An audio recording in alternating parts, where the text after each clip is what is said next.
the reason why Lionel Messi had to leave the club. But also, Alejandro Balde closing the door on a possible exit. And finally, Barcelona ruling out a move for Shabi Simmons. We have a lot to discuss, so let's begin.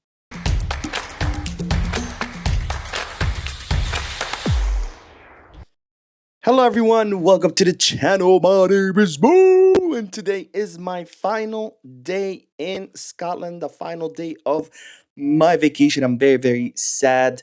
But tomorrow I will be back home, which means back to my YouTube studio and, of course, back to your regularly scheduled podcast. So, yes, tomorrow there will be a podcast. So make sure you tune into the channel. Of course, today is not a podcast. This is just a short live stream so I can bring you the news while I'm away from home since I cannot film, edit, and post. Let's dive right into the news because, ladies and gentlemen, we have a huge bombshell today because Josep Maria Bartomeu has explained on why Messi had to leave the club. But before mentioning that, of course, we do have to mention Barça Femini because today, a few hours ago, they spanked Real Madrid 3-0 in La Liga F, or in the Women's Spanish League. And this is only a few days after Barcelona Femini spanked Real Madrid in the first leg of the quarterfinals of the Champions League 6-2. Yes, you heard that right. Barça Femini beat Real Madrid in the quarterfinals of the Champions League 6-2. And today they beat them 3-0 in La Liga. Best women's team in the entire world. And of course, speaking of the Barça Femini, the video is up, ladies and gentlemen, on the channel. The video is up of my visit to the Estadio Johan Cruyff, where I watched the Barça Femini completely demolish Athletic Club de Bilbao 7-1. So make sure to check out that video. Now, let's return to what I was talking about at the beginning of this video, which is that Josep Maria Bartomeu has dropped a bombshell and explained why Lionel Messi has left the club, because so far the only version we had heard was John Laporta's version that La Liga called him and said it's not going to happen.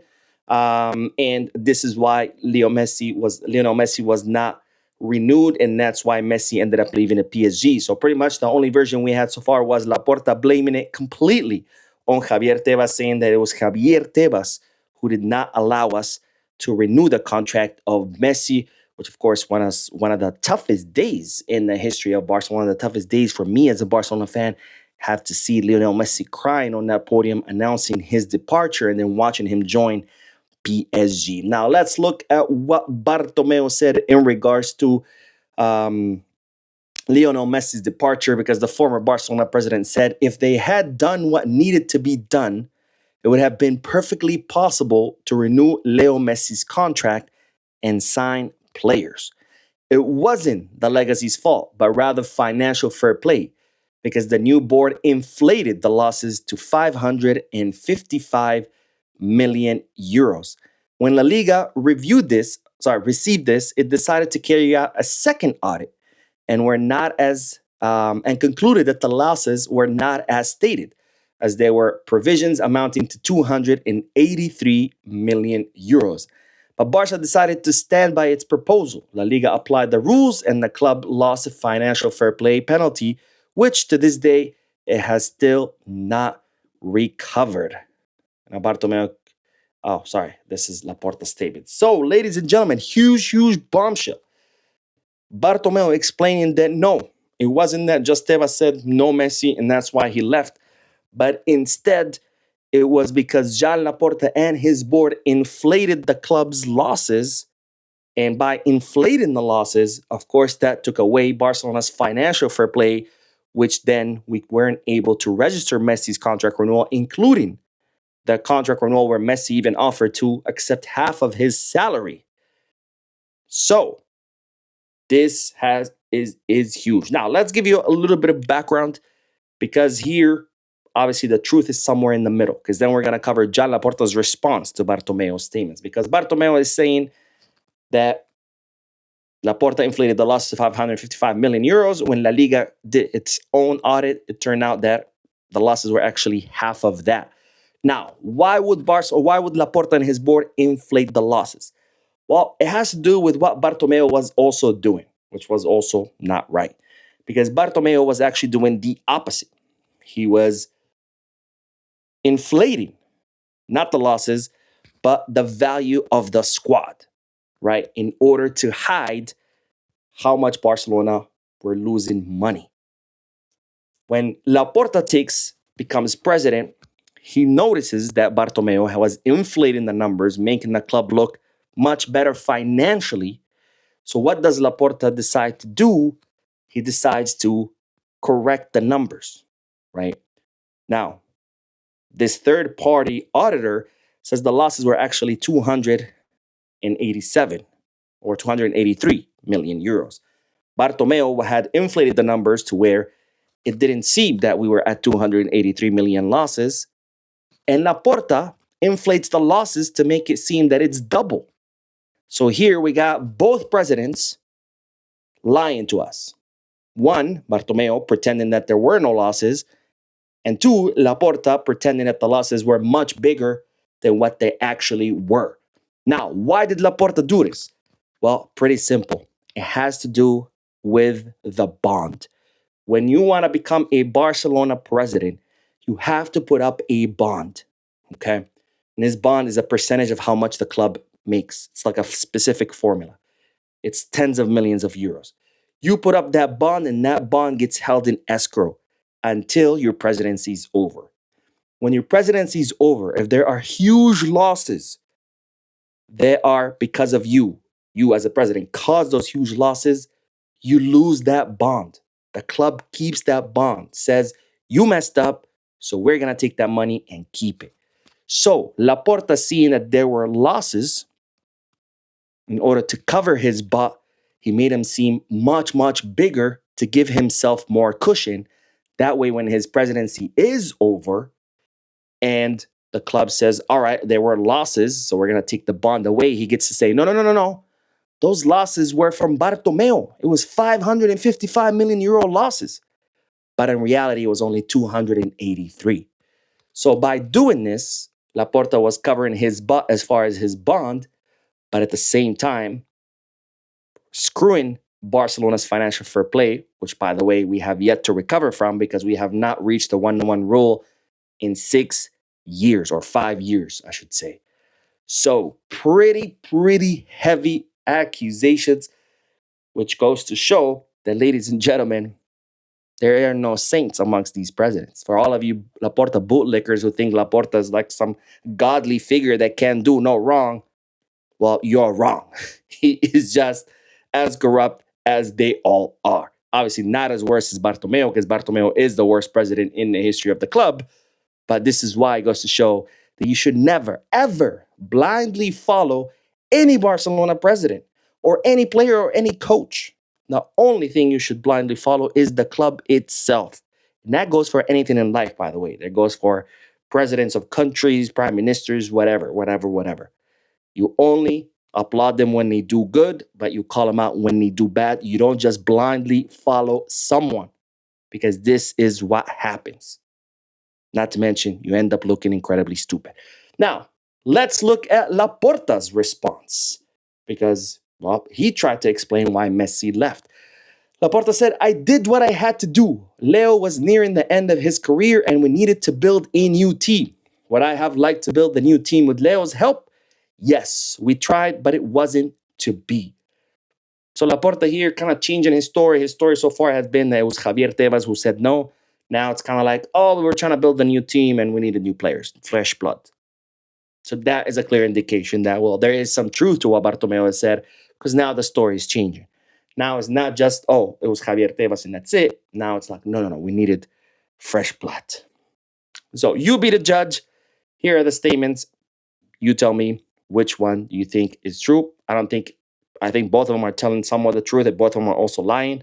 The truth is always somewhere in the middle. Anyways, let's continue with a couple more statements by John Laporta, because he also talked about Leo Messi's legacy. He said he is a key player of his generation. Kubala, Cruyff, and Messi. He deserves a statue and a tribute match. Barca is his home. The relationship in the future and the immediate present will be as Leo wants and as Barca wants. At some point, interests will converge again. Yes, those interests will converge once you're out of the club, Mr. Laporta, because Leo Messi has made it very clear that he doesn't want anything to do with you. And now we see why, because you were directly responsible for him not renewing, because had you reported the correct losses, we still would have had enough financial fair play to register him. And of course, that has double implication because not only did we lose Messi, who was a great football player, the greatest ever, but now let's not forget, we lost one of our biggest, if not the biggest asset that we had because it's estimated that Messi generated about 300 million euros per season. Crazy, crazy. But I'm the crazy guy for criticizing Laporta. You Laporta bootlickers, man. You Laporta bootlickers.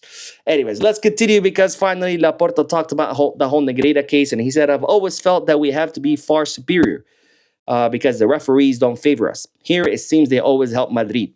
They've got Barcelonitis. It's obvious.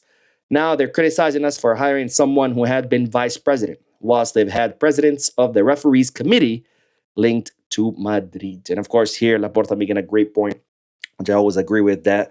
They like to talk about Negreira. Barcelona paid the company of one of the vice presidents of the CTA who had an honorary role and had no power, but yet the presidents of the CTA all throughout history have been actual Madridistas, including I'm blanking on his name right now, but the one who ruled up to the year 2000, who used to walk around the halls of the CTA saying Barcelona will never win La Liga as long as I'm president.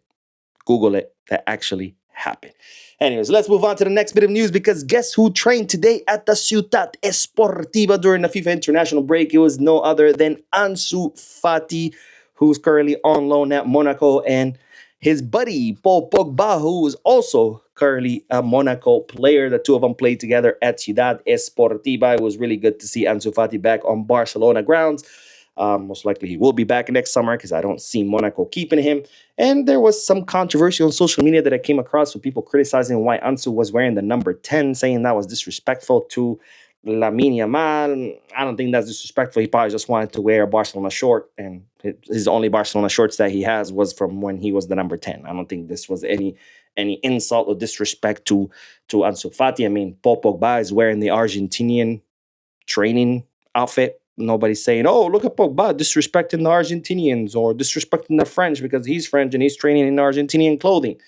I think today in today's day and age with social media, people just want to find reasons to be offended. Now, let's move on to the next bit of news because, ladies and gentlemen, Alejandro Balde has closed the door on any possible exit. Now, as you know by now, Barcelona, the news broke that Barcelona were open to hearing offers for Balde. This doesn't mean that Barcelona were looking to sell Balde or that they were going to put him on the market. This just means that, hey, Balde's not for sale, but if a big offer comes, a lucrative offer comes, we're willing to listen to it, right? This news invited a lot of interest, especially from Premier League clubs who started knocking on the door of Alejandro Balde, calling his agent Jorge Mendes to see, hey, what's the situation? Would Balde be willing to leave? And while the news is that Balde has called Jorge Mendes and said, hey, man, I'm not looking to leave. So any club who calls you, let them know I am not interested. So Balde not looking to leave. According to reports saying that if the club wants him out, they're going to have to tell him directly. Otherwise, he's not leaving. And he has instructed his agent to not pick up the phone or to tell clubs who are interested in him, he's not interested in leaving. Now, speaking of no interest, Barcelona have closed the door on a possible move for Shabi Simmons. Now, as I told you in a previous video, Shabi Simmons is currently unhappy at Tottenham Hotspur, who could be relegated this season. And if that happens, Shabi Simmons is looking, of course, to leave immediately. And his number one priority is FC Barcelona. So much so that he offered himself to Barcelona through intermediaries. And while Barcelona have ruled out this move, Barcelona are not looking to sign Shabi Simmons for two reasons. Number one, they believe it will be a costly move because it's 45 million euros. And number two, it's because, of course, we have a million attacking midfielders. We have Dani Olmo, we have Gabi, we have Fermin Lopez. The last thing we need is yet another attacking midfielder. Even though I like Shabi Simmons, I think every team that he's played in has done well. But let's be honest, there's just simply no space for him on the squad. Anyways, that is all the news for this video. I'm going live in a few more moments, so stay tuned to the channel. Don't forget to hit the like button, subscribe to the channel, drop a comment. And as always, Biscarsa.